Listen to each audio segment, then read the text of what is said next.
কেমন আছো তোমরা সবাই? আশা করি ভালো আছো এবং নিরাপদে আছো। আজকের অনলাইন ক্লাসে তোমাদের সবাইকে স্বাগতম। শুরু করার আগে আমি আমার পরিচয়টা দিয়ে নিচ্ছি। আমি আমির হোসেন, সহকারী শিক্ষক, Ahmed Bawani academy school and college.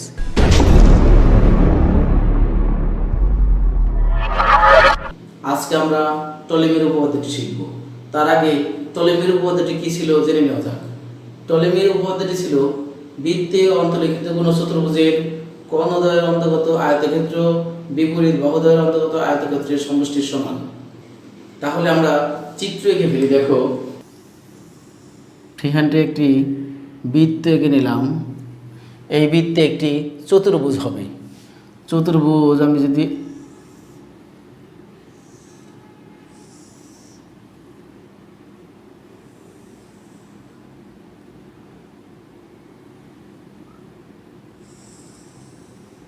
মনে করলাম বৃত্তে অন্তর্লিখিত এ বি সি ডি একটি চতুর্ভুজ।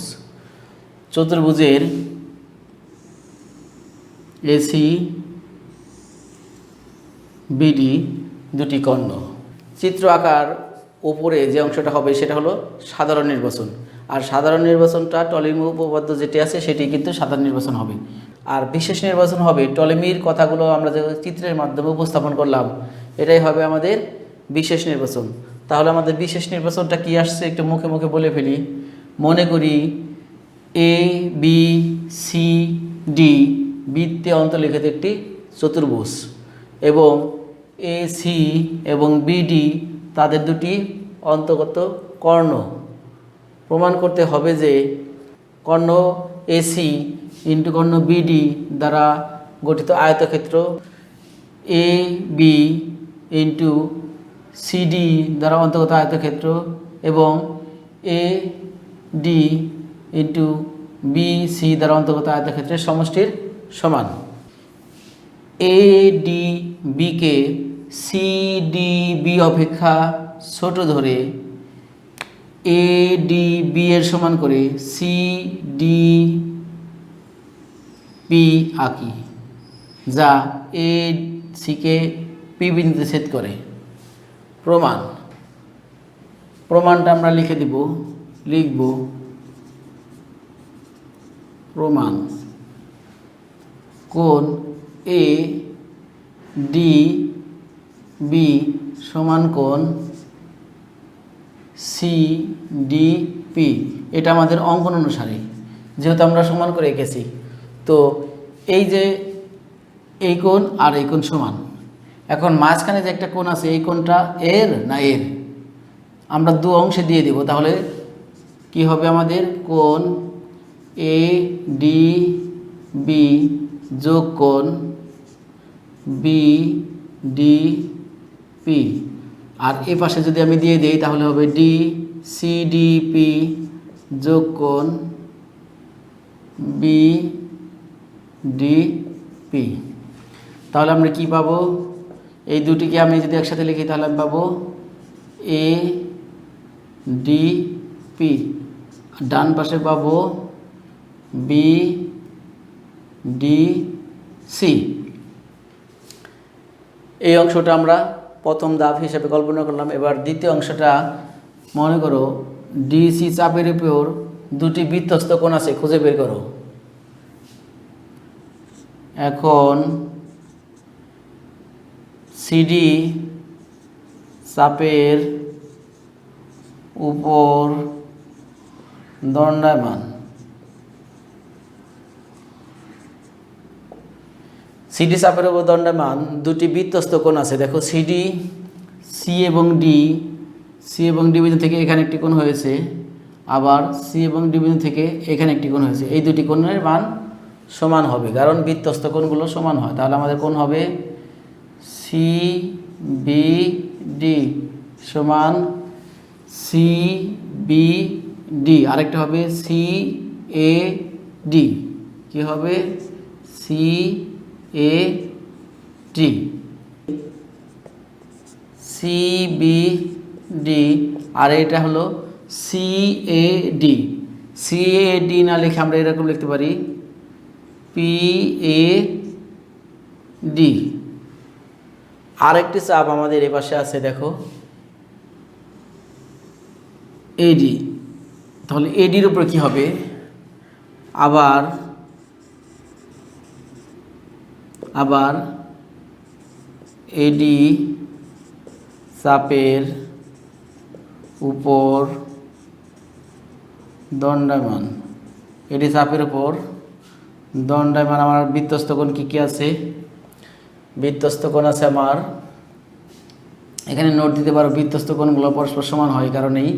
তো এডি চাপের উপর দণ্ডায়মান বৃত্তস্থ কোণ আছে কি, এডি চাপের উপর দেখো এ এবং ডি, এইটা হলো এই যে এখানে একটা কোণ আছে, এখানে একটা কোণ, এটা আগেটা মুছে দিলাম, এখানে একটা কোণ হয়েছে। আর এইখানে এইখানে বিন্দু থেকে এই যে এখানে একটা কোণ হয়েছে। তাহলে আমার কোণগুলো কী কী হয়েছে, একটি হলো এ সি ডি, আরেকটি হয়েছে এ সি ডি, আরেকটি হয়েছে আমাদের কোণ এ বি ডি। দেখো এ সি বিকে আমি একটু ছোট করে লিখতে পারি এ সি ডি। তাহলে আমি এভাবে লিখতে পারি পি সি ডি সমান এ পাশে যা আছে তাই কোণ এ বি ডি। তাহলে আমি দ্বিতীয় স্টেপ, এই অংশটা মনে করলাম দ্বিতীয় স্টেপ। এরপরে আমাদের কাজগুলো কিন্তু অনেক সহজ। এই পর্যন্ত আশা করি কারো কোনো সমস্যা হবে না। এখন আমরা যে অংশটা করব, দেখো এই যে আমার এখানে এই কোণ সমান এই কোণ আসছে, এটা নিয়ে আমি কাজ করব। আমি প্রমাণের সুবিধার্থে এ পাশে চলে যাচ্ছি। এই দেখো এডিপি, এডিপি কি আছে, এ ডি পি, এটা এডিপি, এটাকে আমরা একটা ত্রিভুজ কল্পনা করি। ত্রিভুজ এ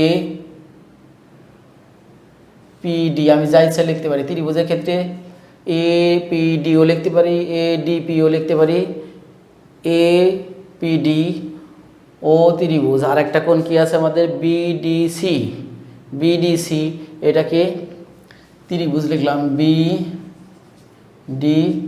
দেখো চিত্রেও কিন্তু আমাদের বিডিসি আছে, বিডিসি।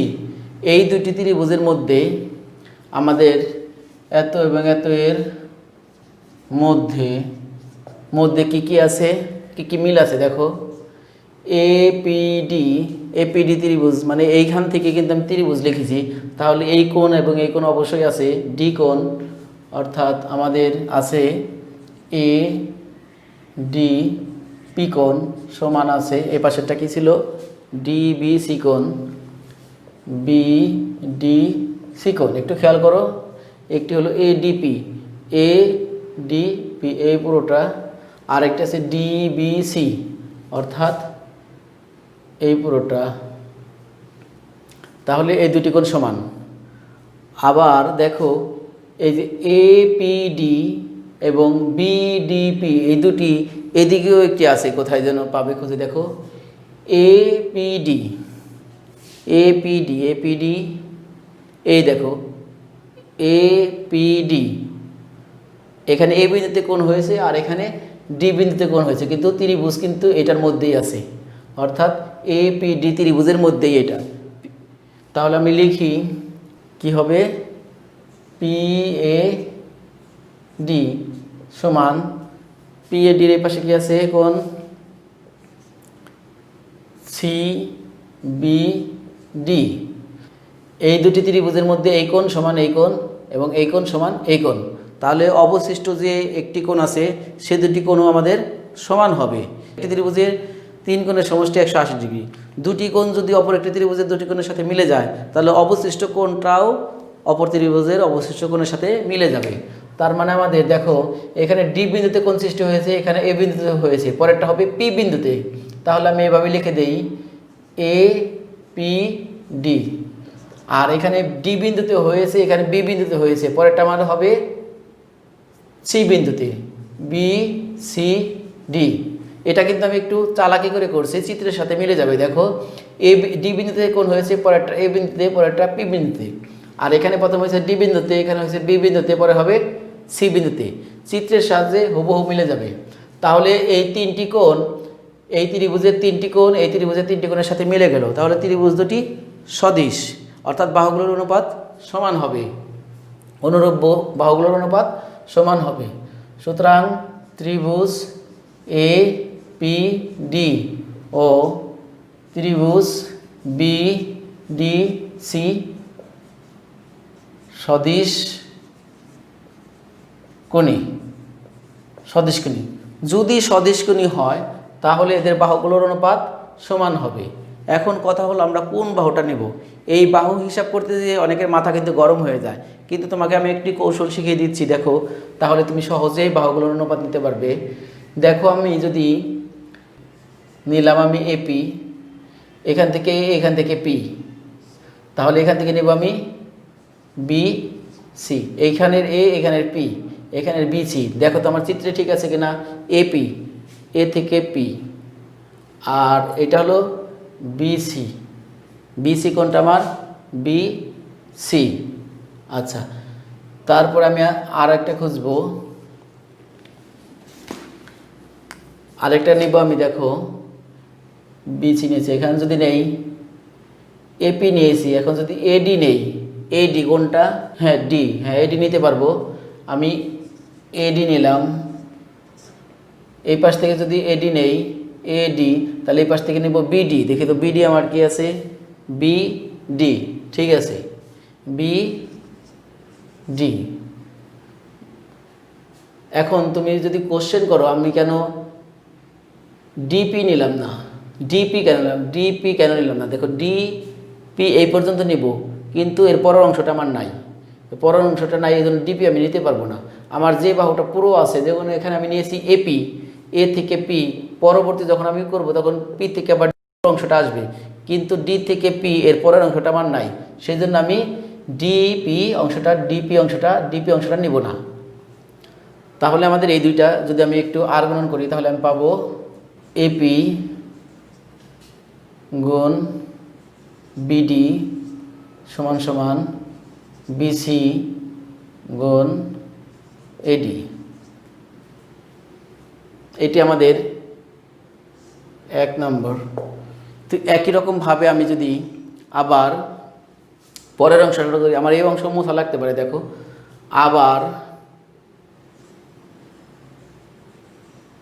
আবার ত্রিভুজ আমরা নেব, প্রথম অংশ নিব। এবার প্রথম অংশ কি ছিল আমাদের, এডিবি, এটাকে আমি ত্রিভুজ কল্পনা করলাম, ত্রিভুজ এ ডি বি ও ত্রিভুজ আরেকটা কি আছে পি ডি সি।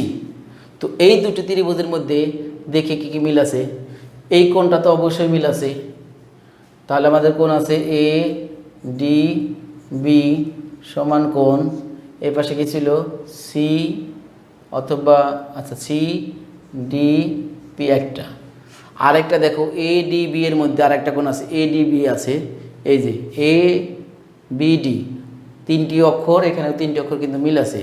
তাহলে আমি আরেকটি কোণ পেলাম এ বি ডি সমান সমান কোণ, এখানে আমি আরেকটি কোণ পেলাম কি পি সি ডি। এই অংশটা কিন্তু অবশিষ্ট কোণ, লিখে দিলে ভালো হতো, এখানে অবশিষ্ট কোণ, মানে এই দুটি কোণ তো আমার দেওয়া আছে, এটা আমি অবশিষ্ট কোণ। এটার ক্ষেত্রে আমার আরেকটি কোণ আমি খুঁজে বের করব। দেখো, এখানে ডি বিন্দুতে হয়েছে, এটা বি বিন্দুতে হয়েছে, আরেকটা আমাদের হবে এ বিন্দুতে, অর্থাৎ বি এ ডি। তো আমার এই পাশে হবে ডি বিন্দুতে একটা কোণ হয়েছে, আর একটা পি বিন্দুতে সি বিন্দুতে হয়েছে, আরেকটা হবে আমার পি বিন্দুতে। তাহলে আমি লিখতে পারি ডি পি সি। এটা কিন্তু অবশিষ্ট কোণ, ব্র্যাকেটে লিখে দিবে, অথবা এইটাই সমান অবশিষ্ট এত সমান অবশিষ্ট এত, অবশিষ্ট লিখে দিলে হবে, অথবা ব্র্যাকেটে লিখে দিলেও হবে। এখানে আমি ব্র্যাকেটে লিখে দিলাম। যদি এই কোণ আর এই কোণ সমান হয়, এই ত্রিভুজের তিনটি কোণ এই ত্রিভুজের তিনটি কোণের সাথে মিলে গেল, তাহলে ত্রিভুজ দুটি সদিশকোণী। তো ত্রিভুজ দুটি যদি সদিশকোণী হয়, ত্রিভুজ এ ডি বি ও ত্রিভুজ পি ডি সি সদিশ কোণী। আচ্ছা, সদিশ কোণী যদি হয় তাহলে এদের বাহুগুলোর অনুপাত সমান হবে। আমি এটা ডান পাশে লিখে দিচ্ছি।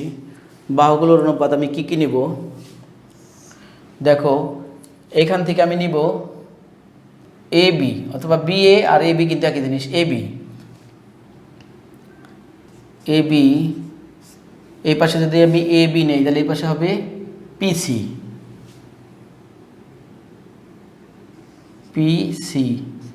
সমান এ বি মানে হলো আমার এ বি আর পিসি মানে হলো পিসি।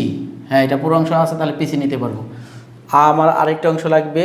দেখো, আমি যদি এখান থেকে নেই বিডি নিতে পারবো বিডি, আর তাহলে আমি এই পাশ থেকে যদি বিডি নেই তাহলে এখান থেকে নেব সিডি কোনটা? সিডি। হ্যাঁ, ঠিক আছে, সিডি নিলাম। তো এবার আর গুণন করে যদি দেই তাহলে আমাদের আসবে এ বি ইন্টু সিডি সমান পিসি ইন্টু বিডি। এই অংশটা আমরা একটু ঘুরিয়ে লিখে ফেলি। ঘুরিয়ে লিখলে আমাদের পিসি ইন্টু বিডি সমান এ বি ইন্টু সিডি লিখলাম। এটা আমরা দিলাম 2 নং। এখন 1 নং ও 2 নং যোগ করি এপি ইন্টু বিডি প্লাস 2 নঙে ছিল পিসি ইন্টু বিডি। এবার 1 নঙের ডান পক্ষে ছিল বিসি ইন্টু এডি, আর এই পাশে ডান পক্ষে ছিল এবি ইন্টু সিডি। তারপর দেখো, এই পাশে বিডি মিল আছে, তো আমি বিডি কমন নিলাম। বিডি কমন নিলে থাকে এপি প্লাস এই পাশে থাকে পিসি, এই পাশে থাকে BC into AD plus AB into CD. তারপর বিডি এপি আর পিসি, এ থেকে পি আর পি থেকে সি যোগ করলে আমরা পাবো এ সি। তাহলে আমি এটা একটু ঘুরিয়ে লিখি এ বি ইন্টু সিডি যোগ বিসি ইন্টু এডি প্রমাণিত।